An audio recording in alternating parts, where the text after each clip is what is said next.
Hi there everyone, and welcome back to the shed of eternal possibilities. It's a few days since I've uploaded a poem, so I thought, why not? Right, this is from my book, the Heterogeneous Collection, Eclectic Works. And this first one I would like to read to you all is called Ynys Mon, which is Anglesey. And this is written from the perspective of my desires to live in Anglesey. I hope you enjoy it. And to friend and subscriber Andrea, who is going to Triada Bay today, I hope you have a lovely holiday. Right folks, are you sitting comfortably? Then I'll begin. I decided to have a tour of the island that is my home. Away from the forest of Newborough, through the island I did roam. From the magical forest of Newborough down to the Menai Strait, on to beautiful Beaumaris, with a castle with Portcullis Gate. Then up the hill to Llandonna, a short walk to Red Wharf Bay, having a drink in the Ship Inn, then on to Benllech Bay. Follow the footpath to Marlborough, then visit Amloch Town, to the viewing point over Bull Bay, where natural beauty abounds. Walk the coast path to Camas Bay, have a rest in the harbour there, then on to the beauty of Kemlyn, with its wild birds everywhere. Then it's down to Church Bay, passing the old lobster pot, before moving on to Valley. The weather is lovely and hot. From Valley on to Penrose Park, such a beautiful place to see. Then it's on to Breakwater Park, such a wonderful place to be. Then it's down to Porthdaffa, over the hill to Porthy Post. Then be amazed at the beauty of Triada Bay, which is the place I love the most. Then it's to Roscollin, a beautiful secluded bay. Then travel to Rosniger to watch the surfers play. Then it's back to Newborough. The pine trees a wonder to see. Ynys Mon really is the place I just can't wait to be. So that is that one folks. And the second one is from the same book, and this is called My Love. This is free verse. As I've said before, I quite like free verse because you've got more scope. Right, my true love and I have our own sequestered place, which looks out over the ocean waves.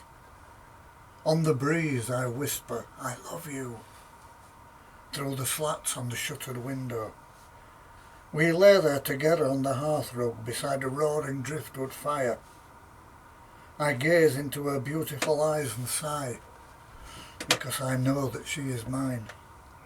In the glow of the burning logs we kiss, as we melt into each other becoming one, adoring the precious person beside me, knowing that forever she will remain a part of me. As we embrace, we hear the roar of the ocean, which reminds us of the depth of our love. I rest my head on her chest, and I can hear her heartbeat. It beats to the same rhythm as mine. The waves continue to crash on the shore. We are completely lost in each other. As we look into each other's eyes, we melt in love as we hold each other. The logs on the fire continue to crackle and burn.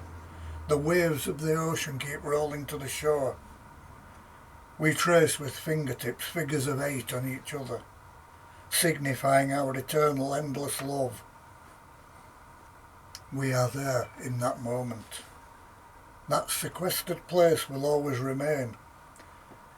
We'll be there within our being where we shared that kiss. Forever, the ocean will roll and crash to the shore, as we whisper to each other, I love you. So there you go.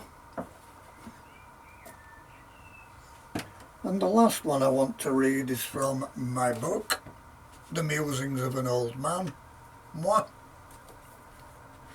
And this one is just a bit of fun. And it's called The Chinese Restaurant. I went to the local Chinese restaurant to get myself some really good food.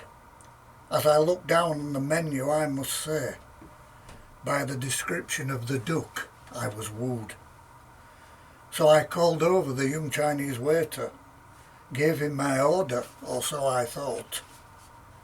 What I asked him for was nothing like the plateful of food he brought. There was a duck with a rose in its beak. I was so hungry and wanted to be fed. I asked for an aromatic duck and ended up with a romantic duck instead. There you go, folks. That's another one. And the last one, it's another fun one, which was written for my grandchildren originally. And this is called The Marine Biologist's Dilemma.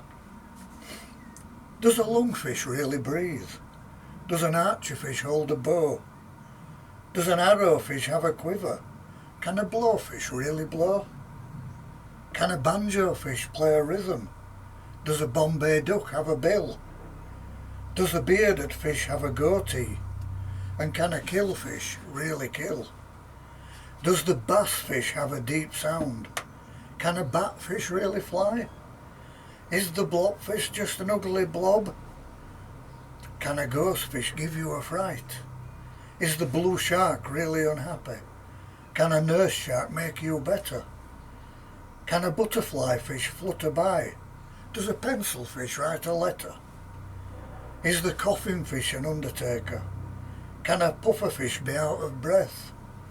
Does a hammerhead hammer in nails? Does the undertaker fish bring death? Does the gibberfish just talk rubbish? Can a frogfish swim and hop? Is the toadfish slimy and water? Can an electric eel give you a shock? Does a football fish play soccer? Is a hagfish really a witch? Does the grouper fish live alone? And can a tailorfish really stitch? Perfect timing as a helicopter passes overhead, folks. Right, guys and girls, I hope you've enjoyed what you've heard. If you have, please hit that like button, leave a comment in the box below, hit the bell icon for any future uploads, and above all, if you've not yet subscribed to the channel, come and join us. Won't cost you a penny. And I'd like to thank Mark, Jason and Tony, the latest subscribers to the channel. Thank you so much for being here. I appreciate you all. And as always, at this point I will say to you all, Namaste. Have an absolutely amazing rest of Monday, everyone. Bye for now.